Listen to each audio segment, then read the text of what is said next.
Борги повертають лише труси. Я не знаю, чия це фраза достеменно, але зазвичай її приписують Ігорю Коломойському. І знаєте, життєвий та бізнесовий шлях цього найпатріотичнішого олігарха України це цілком дозволяє. Свіжий приклад – це борги Приватбанку, які після націоналізації виплатять усі українці. Але стиль повинен відчуватись в усьому. Авіакомпанія МАУ, міжнародні авіалінії Коломойського – це найбільший авіаперевізник України. І в кожен квиток кожного пасажира там закладено приблизно $1 авіаційного збору. Ці гроші авіакомпанія просто збирає з пасажирів, щоб потім передавати їх до бюджету. Але навіщо?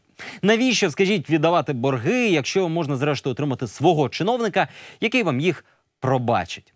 Аліса Юрченко про жадібність до неба.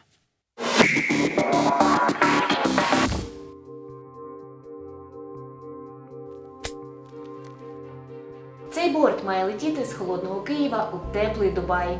А ось полетить він чи ні, вирішує Державна авіаційна служба. Вона контролює всю цивільну авіацію в країні і розподіляє авіамаршрути. Гроші за дозволи на маршрути з перевізників теж збирає Держслужба. Але авіакомпанії віддають державі не власні кошти. Насправді платять пасажири. Ось квиток до Одеси. $1,5 в його ціні авіакомпанія збирає з вас, щоб віддати державі за доступ до неба. Ті, хто летять за кордон, платять більше – $2 за кожен квиток. Що більше пасажирів, то більше доларів перевізник має перерахувати в бюджет. Найбільше пасажирів в авіакомпанії Міжнародні авіалінії України – МАУ. Вона належить бізнесменам Ігорю Коломойському та Аарону Майбергу. Понад 70% авіапасажирів країни літають їх бортами і теж платили згаданий збір. Протягом 2014 та 2015 років громадяни, пасажири сплачували вказаний збір. Він був включений до квитків МАУ, яке реалізовувало. Однак до спеціального даного фонду і в подальшому до державного бюджету дані кошти не дійшли. Понад $4 мільйони. Стільки, за даними антикорупційного бюро, у МАУ зібрали з пасажирів за 2 роки, аби перерахувати у спецфонд. І залишили собі. Ми підняли всю електронну базу квитків. І при перерахуванні коштів ми встановили, що понад $4 мільйони $100 тисяч було сплачено, було прибутковано по бухгалтерському обліку цієї авіакомпанії. Небажання віддавати зібраний збір МАУ пояснювала Державіаслужбі листами. Судячи з них, компанії не подобався курс, за яким чиновники перераховують доларовий збір у гривню. Між купівлею квитка, звітуванням компанії про перевезених пасажирів і виставленням рахунку авіаслужбою минає час. Якщо курс Нацбанку за цей час зростає, перевізнику доведеться сплатити більше, ніж він зібрав. У МАУ просили чиновників рахувати збір за середньозваженим курсом НБУ. У Державіаслужбі запропонували МАУ вчасно звітувати про перевезених пасажирів. Коментувати власну позицію у МАУ відмовилися. Однак колишній голова Державіаслужби Денис Антонюк, хоч і був держслужбовцем, бачить проблему саме з позиції МАУ. Глупо выглядит ситуация о том, что вы должны заплатить сколько-то. Мы не знаем до конца сколько, потому что по состоянию, допустим, на сегодня $2 с пассажира это столько-то, а при курсе там на гривну дороже это будет уже другая сумма. И при миллионных оборотах это получается миллионы на самом деле гривен. Но вы заплатите что-нибудь, а мы потом когда-нибудь разберемся. Денис Антонюк очолював Державну авіаційну службу трохи більше року. До того працював в авіакомпанії МАУ. Довго, понад десятиріччя. А у вас в МАУ какая была зарплата на последний? 5-6 В МАУ? баксами. И потом вы в Госрада перешли на 5-6 гривен? Да. Потому что после этого, после этой записи в резюме, я могу ехать за границу, работать на нормальные деньги 10, 12, 15 баксов. Насправді не може. Принаймні зараз. Я не еду, потому что мне дела нужно закрыть. Справи кримінальні. Одна з них про ті самі $4 мільйони авіазбору, які МАУ залишила собі. Як голова Державіаслужби Денис Антонюк мав контролювати і свого колишнього роботодавця – авіакомпанію МАУ. Але увесь нетривалий час роботи чиновником за смішну зарплату його звинувачували в лобізмі на користь МАУ. Очоливши Державіаслужбу, Денис Антонюк підписав нові правила розподілу авіарейсів. і втрапив через них в один з найгучніших своїх скандалів. Документ позбавляв іноземних перевізників доступу до нових рейсів і остаточно закріплював монополію МАУ. Детективи антикорупційного бюро з'ясували цікаві подробиці написання авіаправил. Тодішній голова Державіаслужби узгоджував їх із юристом Дмитром Денісовим, який має тривалу історію стосунків з МАУ. Антонюк електронкою відправив проєкт нових правил Денісову, а той повернув його з правками. Це листування вилучили детективи. Да, я знаю такого человека, просто потому что Дмитро Денисов учился в моей школе на пару-тройку лет старше меня, то есть я его знаю еще со школы. Із Денісовим Антонюк цілком міг зустрічатись не лише у шкільних коридорах, а й у коридорах МАУ. Адже адвокатська компанія Денісова із 2010 року обслуговувала авіабізнес Коломойського у юридичних питаннях. Денисова я знаю. Знаю его позицию по этому документу. Я с ним его согласовывал просто потому, что он действительно спец в юриспруденции, в этой авиационной. Коротше, збираємо з пасажирів гроші, нібито для бюджету. Але не перераховуємо їх в бюджет так довго, як тільки можемо. За цей час змінюється курс, і ми не перераховуємо, тому що нам тепер не подобається цей новий курс. Потім співробітник авіакомпанії стає головним чиновником країни і на пару з юристом авіакомпанії виписує нові правила, в яких дозволяє борг не повертати. Але не просто не повертати зібране раніше, ні. Не повертати і далі збирати гроші з пасажирів, типу для бюджету, хоча вже зрозуміло, що в бюджет вони не потраплять.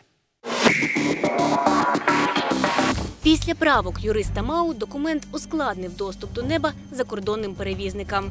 А ще з правил зникла вимога до авіакомпаній погасити борги перед державою. Не сплатив авіазбір – не отримуєш доступ до польотів. Таке правило пропонували підлеглі Дениса Антонюка у Державіаслужбі. Але посадовець вирішив порадитися з юристом МАУ, яка збір не платила, і вимогу сплатити борги прибрали.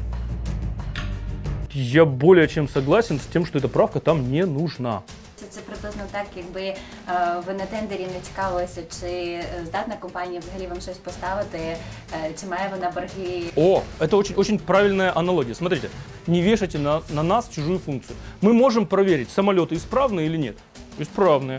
Мы можем проверить, люди, которые летают за штурвалом, сертифицированы или нет, сертифицированы или не сертифицированы. А вот уплаченные или не уплаченные налоги, вовремя или не вовремя, это не сюда, это не в Госавиаслужбу. Если МАУ должно государству денег, то это должна решать прокуратура и Минфин. І налогова. На думку детективів, так Державіаслужба під керівництвом Антонюка втратила важелі впливу на сплату авіакомпанією Коломойського Майберга боргу перед державою. Було знято будь-яке обмеження для тих перевізників, які мають заборгованість саме перед цим фондом, що надало змогу в подальшому МАУ не сплачувати вказаний збір і за вказані дії на них не поширювали жодні обмеження. Якби МАУ насправді не збирала ці кошти з пасажирів, складу злочину теж не було. І більше того, складу злочину не буде, якщо МАУ просто візьме і заплатить ці гроші. Просто взяти і заплатити $4 мільйони компанія Коломойського Майберга не збирається. Ані за курсом, який їй не подобався, ані за курсом, який її влаштовував. Натомість МАУ вирішили доводити, що Державіаслужба взагалі не мала права стягувати цей збір, бо порядок його сплати не був чітко виписаний. Поки що доводить не дуже успішно. У листопаді адмінсуд відмовив МАУ у задоволенні позову. За позовом МАУ вони хотіли визнати наші дії незаконними. Їм відмовлено в позові. Попри програш у першій інстанції, саме завдяки цим судам МАУ вдалося зупинити рух кримінального провадження щодо несплати авіазбору. Детективи антикорупційного бюро підготували підозри не лише Денису Антонюку, але й президенту та головному бухгалтеру МАУ. Однак цього разу голова антикорупційної прокуратури жодної з підозр не підписав. Підстав поки що для погодження підозри немає з боку антикорупційної прокуратури. Пропонує почекати. Поки не буде рішення судів адмінінстанції, яке вже тягнеться скільки там рік чи скільки, говорити про конкретні підозри конкретним особам є передчасно. В чому склад злочину? Що МАУ привласнила собі кошти, які вона збирала від пасажирів з метою заплатити державі. Так? Тобто на тому моменті, коли їй заплатили пасажири, МАУ забрала кошти собі. Якщо Державіаслужба, на думку МАУ, не мала права стягувати збір, то і сама МАУ не повинна була закладати його у вартість квитка. Юристи, що захищають компанію, воліють обходити цей незручний момент розмитими формулюваннями. Що значить авіакомпанія збирала? Авіакомпанія отримує вартість послуги від продажу авіаперевезень.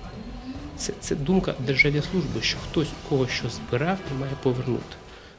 До речі, зараз МАУ змінила юристів, але не так давно оскаржувати авіаборги у судах перевізнику допомагала компанія «Правочин». Ми певний час супроводжували ці спори, але після того ні.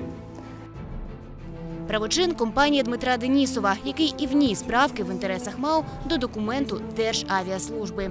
Після чого МАУ вже не мала сплачувати борги, щоб отримати дозвіл на новий маршрут. Я дивився цей порядок, продивлявся. У мене з Денисом особисті, скажімо так, стосунки дружні. Він справді хотів зробити щось гарне. Они просто говорят, раз ты на МАУ работал, то вне зависимости от того, хорошо ты сделал или плохо, ты это делал в интересах МАУ. Навіть якщо Денис Антонюк справді хотів зробити щось хороше для всіх, в нагоді це могло стати лише авіакомпанії МАУ. Бо ця компанія виявилася єдиним перевізником, який збирав спірний збір з пасажирів і не віддав його в бюджет. Тож все хороше в цій історії дісталося МАУ.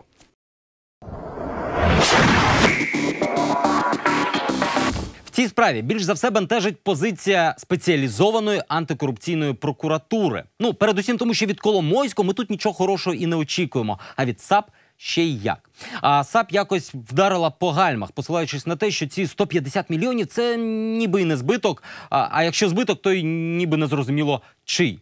І це якось занадто. Кінець кінцем, якщо хочеш зробити подарунок Коломойському, завжди можна обмежитись, не знаю, вітальною листівкою або пачкою кави.